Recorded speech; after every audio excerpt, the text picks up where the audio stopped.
So it's been forever since I've done a video, and who knows how long it'll be until I do another one. But it is March 3rd, I think, Sunday. Maybe it's the 4th. I think it's the 3rd. And we are chisel plowing. Wow, I don't think you can switch the camera on an iPhone. Huh. I used to have an Android, and there would be a button to switch the camera around, but I don't know how to on this, I guess.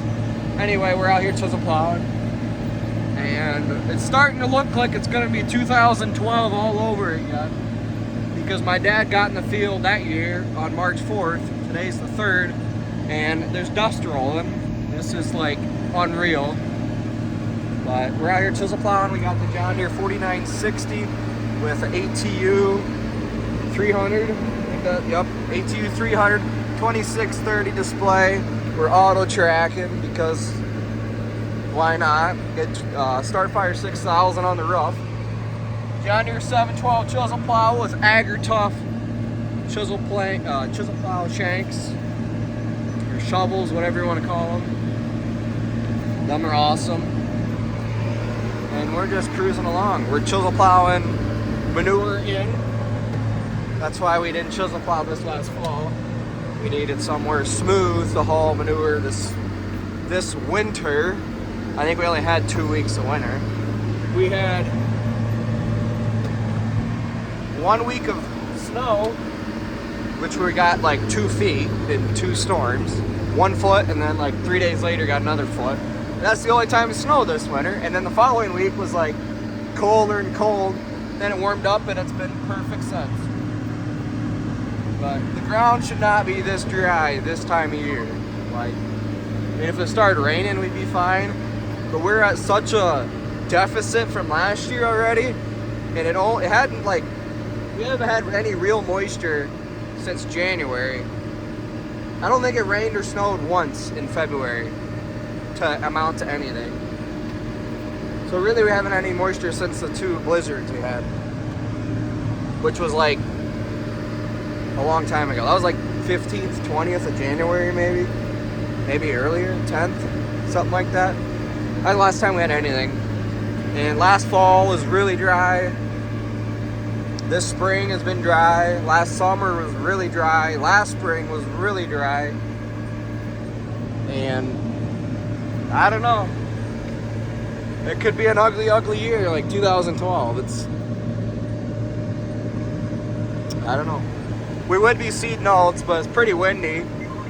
Actually, it's extremely windy today. I don't know that putting alfalfa seed out there through the grain drill would work too good. It'd blow away. Regardless, we don't even have seed yet. But we should here real quick. But they're talking like a 1/4 inch of rain tomorrow, which we'll have to see to believe that.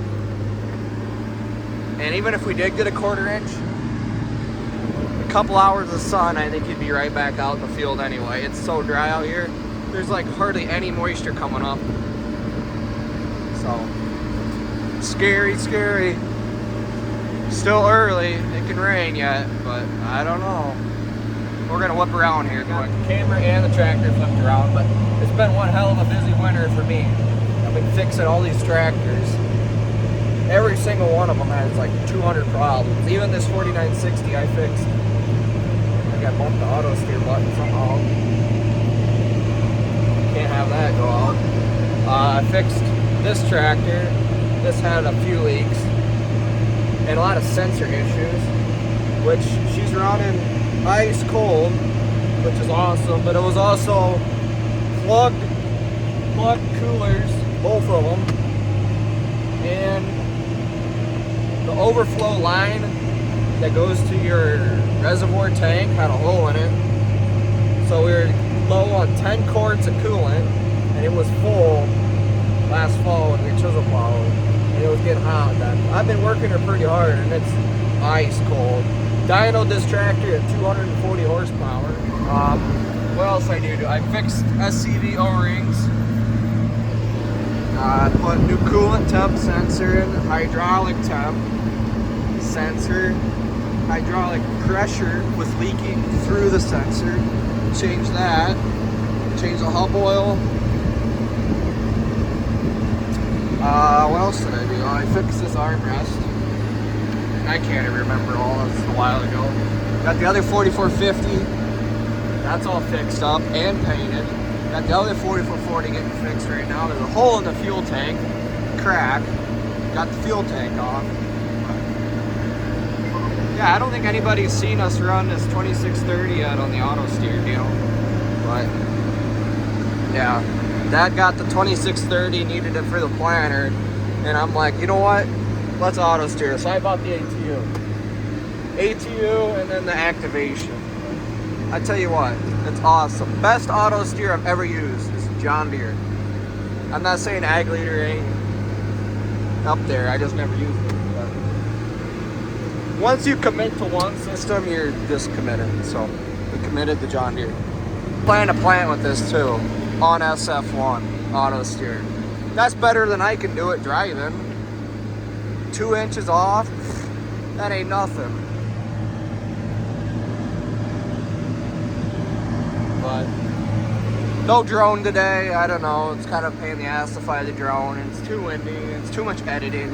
I don't like editing at all. So that's part of the reason I don't make many videos anymore, because I hate editing. But I know another thing I did to this.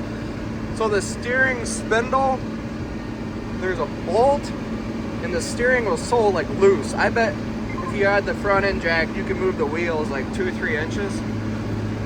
Yeah, that bolt worked loose, so I tightened the piss out of it. I think that's why the auto steer seems more accurate than last fall, because there's a lot less slop in the steering.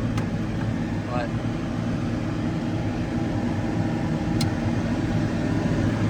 I can't believe iPhone does not have a button to switch the camera around while you're recording. I thought iPhone was so much superior to Android. Wow. Anyway, we are running adaptive curves. Seems to work. And yeah, I'm planning on putting the 2630 in the combine this fall. We've been running the brown box for the yield monitor. Well, we already got the display, so you might as well use it as much as you can. So I guess I gotta update the moisture sensor hardware, and then buy some adapter harnesses, and it should work. That way you can map it while you're combining and actually see. The brown box just really tells you a number. That's about it. It's to the point. See, like when we're done, I want to use the auto steer for spring tillage and spring anhydrous, but then I'm gonna have to swap all this over to the 4450, and that leaves me with the Trimble, the old Trimble Easy Steer for field cultivating, or I steer by hand. Almost makes a guy want to just get rid of the Trimble Easy Guide and Easy Steer 500, buy another ATU screen and glow, but you know, that's pretty expensive, so we better not. But it'll be a lot less work. You just put it in here, leave an ATU in this tractor and the other 4450, and just leave it. But I'm gonna have to swap it. It really ain't hard to swap this stuff. When you got all the wires zip tied up real nice and routed, that's the part that sucks. Unless you just buy a second vehicle harness and leave it, but whatever. But yeah, I also bought a side-by-side this winter. I got a Polaris Ranger, North Star, Trail Boss 1000, 2022, heat AC cab radio. Plan to get a sprayer in the back so we can spray fence lines, and then I think it'd be a good farm mobile. Kind of want to get like a pull behind sprayer too. That way when the corn is halfway short and just there's weeds along the edge or whatever, you can just go out there and spray it with that instead of the tractor. But yeah, I'm sure no one cares anyway, but I'm gonna keep going.